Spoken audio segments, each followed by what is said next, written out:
Good morning from Warramai Country. I'm Claire Murphy. Welcome to the Solo Bureau. Did you know there's a World Organisation for Animal Health? I didn't until yesterday when I started researching today's story. Because bird flu is not just here in Australia.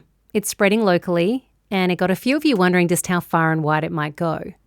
Before we get into the health of some of our favourite bird life, here's what's been happening while you're sleeping. It's Thursday, August 20.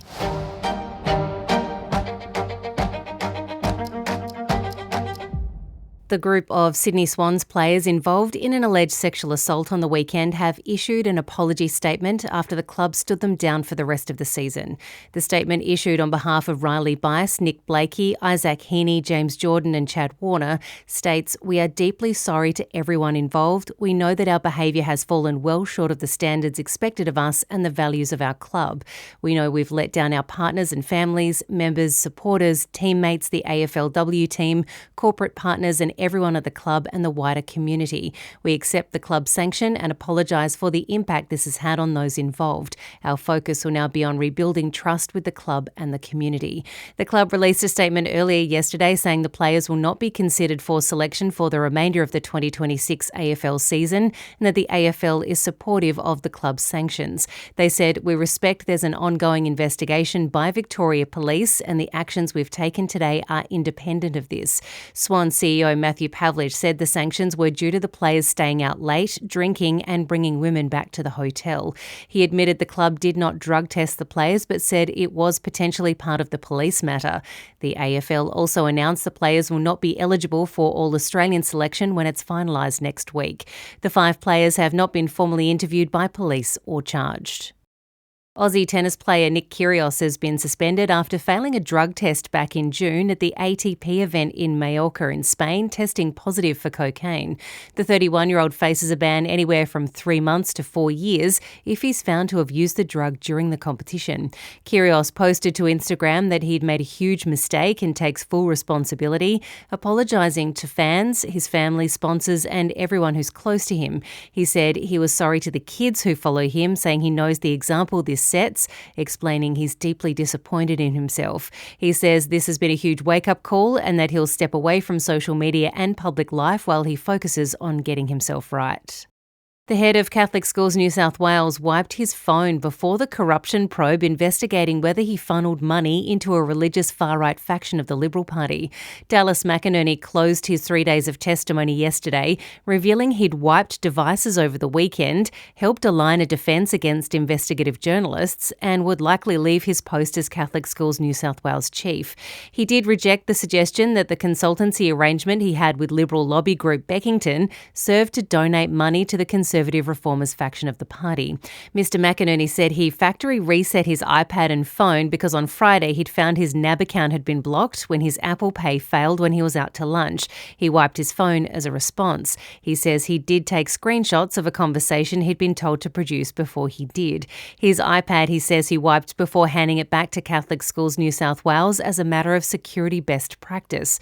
He was accused of wiping the devices to hide potential evidence, Mr McInerney saying he's only been forthcoming with his cooperation with the Commission. The Israeli military has revealed they are launching criminal investigations into 2 high-profile attacks on Palestinians that have occurred during the war in Gaza, but not the one that killed 7 aid workers, including Australian woman Zomi Frankham. The military said it had completed reviews of 150 incidents of troop conduct in the enclave, deciding that in the case of the April 2024 attack on an aid convoy of World Central Kitchen vehicles, there was no reasonable suspicion of criminal misconduct that would justify the opening of a criminal investigation. 2 Israeli officers were stood down after the attack after the IDF acknowledged they'd made a mistake in attacking the convoy, which was clearly marked. They'd claimed it was being used by Hamas before acknowledging there'd been a misidentification error. They will be investigating the killings of 5-year-old Hind Rijab and her family in February 2024 and of 15 Palestinian paramedics in May 2025, both of which prompted global condemnation. A woman is suing the city of Vienna after realising she had to pay to use the public toilet, but her male friend didn't. The 27-year-old filed the lawsuit a week ago, asking for damages of €1,000. Her lawyer saying she's not in it for the money. She'll donate it if she wins, saying her aim is that such injustices come to an end. The city of Vienna disagrees with the 27-year-old's stance, saying external cleaning staff are permanently deployed during service hours to maintain the facilities, and that during the hours staff aren't present, a large portion of those toilets are available free of charge. Queen Camilla has opened up about how difficult it was not to be able to tell anyone after her husband, King Charles, was diagnosed with cancer. Buckingham Palace announced in February 2024 that the British monarch was undergoing treatment for an undisclosed form of cancer. A week before that, Camilla visited a cancer support centre at a London hospital, who released this video yesterday in which Camilla reveals it had been hard not to talk about her husband's own diagnosis. I remember coming to see our Maggie's just after the King being diagnosed. Nobody could say anything at the time. That was quite difficult. I almost said something, but I felt that it wasn't the time to say. Looked at everybody who was suffering and relations, and I think it made me realise even more how important these places were. Charles is still receiving treatment, but the palace announced in December that the early diagnosis and subsequent intervention meant the treatment could be scaled back. Those are your top stories today, team. If you're off, have a damn good day. If you are sticking with us, we're chatting to someone who specialises in fairy wrens. Yes, that is an actual job. But for her and her colleagues, the arrival of bird flu just made them very nervous.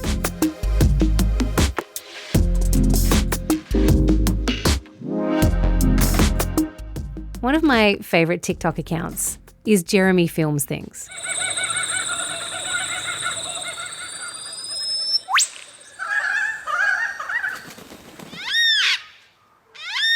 He's capturing the sounds of Australia one bird at a time.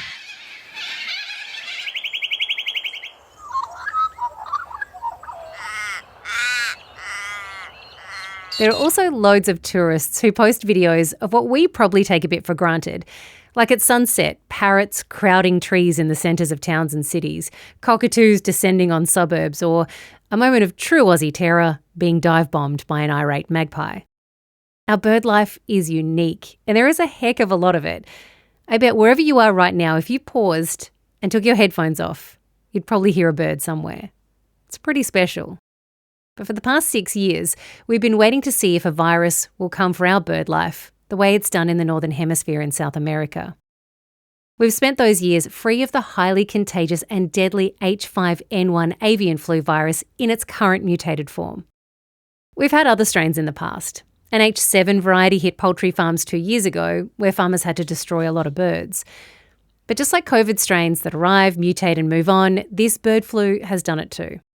In 2020-2021, H5N1 did what's called a reassortment, exchanging gene segments with a local virus in North Africa and Europe, creating H5N1 plate 2.3.4.4b. Now, this new strain saw mass mortality events in birds and marine mammals like sea lions and elephant seals.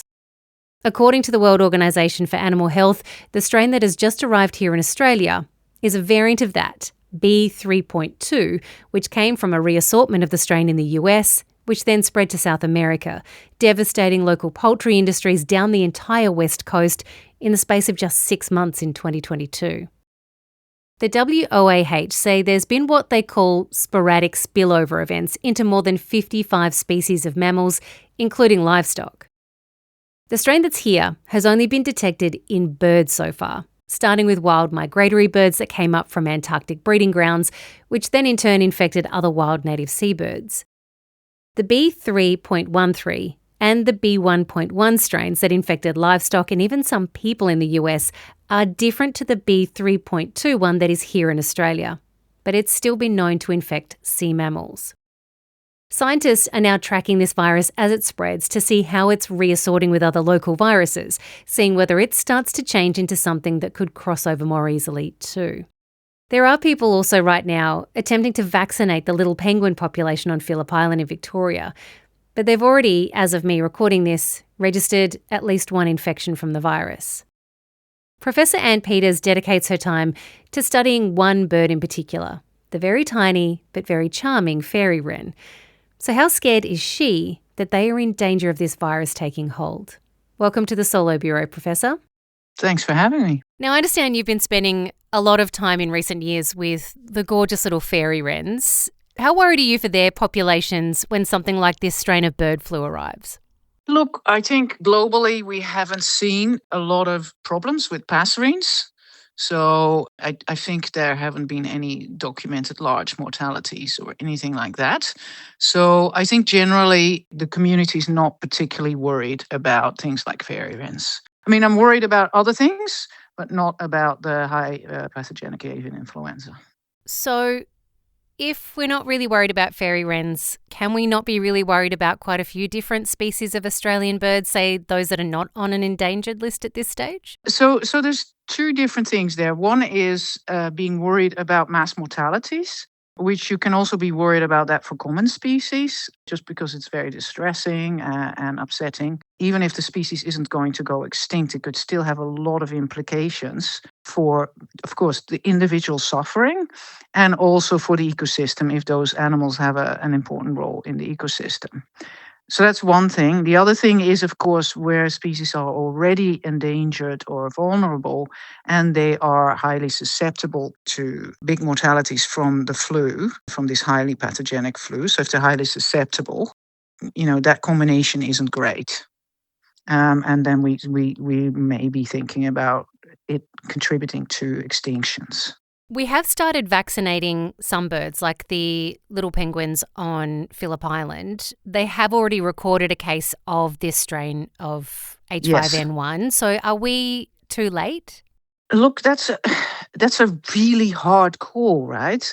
Vaccinations, particularly with this influenza, the protection doesn't last forever. So I'm not a complete expert on the disease progression in influenza or how the vaccine lasts. And I suspect that we very often don't really know in great detail for any species. So it's an educated guess how long in advance of the biggest threat you should do the vaccination. Because if you do it too long in advance, the immunity will have waned. And it's a huge effort. It requires birds to be caught twice. So they need to be vaccinated and then get a booster shot. It's I suspect, a little bit of an educated guessing game. I assume now is not too late. We have managed to avoid this particular strain of bird flu for about 6 years now. And so we've had the benefit of isolation on our side. Now that it's here, though, Anne, do we have the benefit of size and isolation on our side, seeing as that there's such vast distances between one place and another here in Australia that maybe we'll fare a little better, say, than more populated countries? Oh, I never thought of it that way. I think it's very much a double-edged sword. So isolation, if it leaves you immunologically unprepared, is not a good thing. If it prevents you from getting it, then that's a good thing. It also makes responses more difficult. It makes, from a human side, many birds are highly remote. If the gulls carry the flu to the interior where the pelicans breed, for instance, it's hard for scientists and government officials to get there. So in that regard, I'm not sure that isolation will be great. To be honest, I haven't thought about that one. And I suspect in order to work that out, you'd have to do some kind of formal model. I think sometimes an advantage, sometimes a disadvantage. You mentioned the gulls there and when they started to see cases in silver gulls. And we as Australians have such a checkered relationship with seagulls. They steal yes, our chips and we've even seen videos of them stealing from convenience stores. Like, they're pretty ballsy birds and they will go wherever they please, and there's loads of them. But we also don't want to see them suffer. But is them being infected a bit of a game changer for us because there are so many of them and they do spread so far and wide? I agree. I think the gulls are really good spreaders. So they go everywhere. They're bold. I don't think we know exactly how much they will still move when they're already infectious, because that, of course, matters a lot with how well diseases spread. But I think from what we've seen in other continents, that gulls are a very important spreader. And while no one's worried about silver gulls going extinct, there is the suffering, and then there is the fact that they can spread it to other more sensitive species. More sensitive in the sense that they are not so common and maybe not so quick to bounce back. I think maybe Australians are starting to experience just a sort of fractional PTSD with bird flu arriving here. Because it's, the language around it is very pandemic coded, and it feels a little bit like we don't want to look at it too much in the face because it will reflect back to us a feeling that we felt, back in 2020, 2021. But we've basically been told now eradication of this virus is not possible, right? Now that it's here and it's going to keep spreading until it stops, right? Yeah, absolutely. I think it's a very different story as well. So it will go through the populations of wildlife. That's just how it is. There's things we can do in terms of vaccination, but that's, while it is a mammoth effort, that's just a few choice species where we can do that. And then the rest, it will take its course. We can only hope. And the other thing, of course, we can do is make sure that we try and alleviate all the other stresses that we can do something about. If birds are beach nesting, stay away from the beaches. Don't let dogs run loose. That's as a personal level. At a societal level, we could invest more in the mitigation of all kinds of other threats. There are many, many threats to birds, and many of those can be mitigated. Is that a suggestion, Anne, maybe to keep cats inside, for example? Look, keeping cats inside.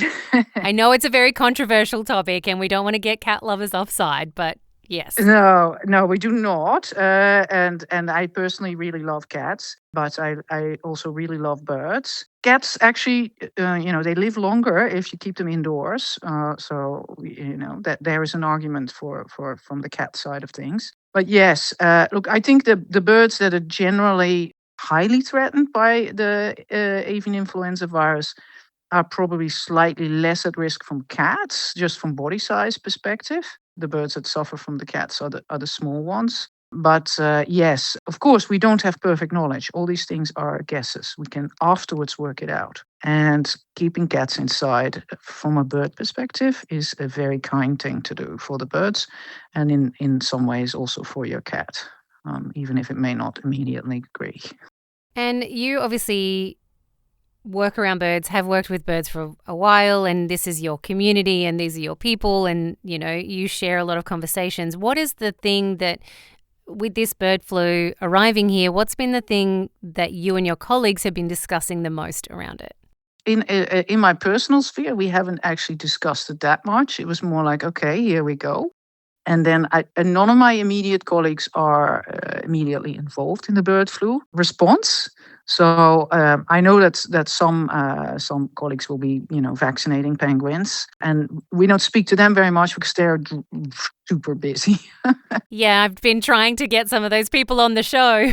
Oh, good luck with that. Like they're drowning. The people who are going to be vaccinating little penguins, they are, having short nights and long days. So basically, the people who discuss it are the people a little bit more remote, almost.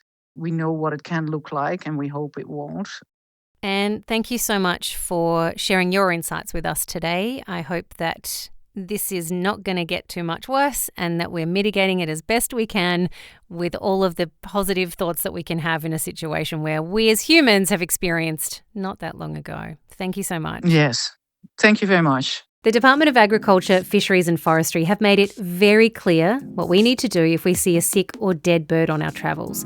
It is incredibly important that you do not touch it. But please take photos or video if you can, record the location where you are, and report it to the 24-hour Emergency Animal Disease Hotline. That number is 1800 675 888.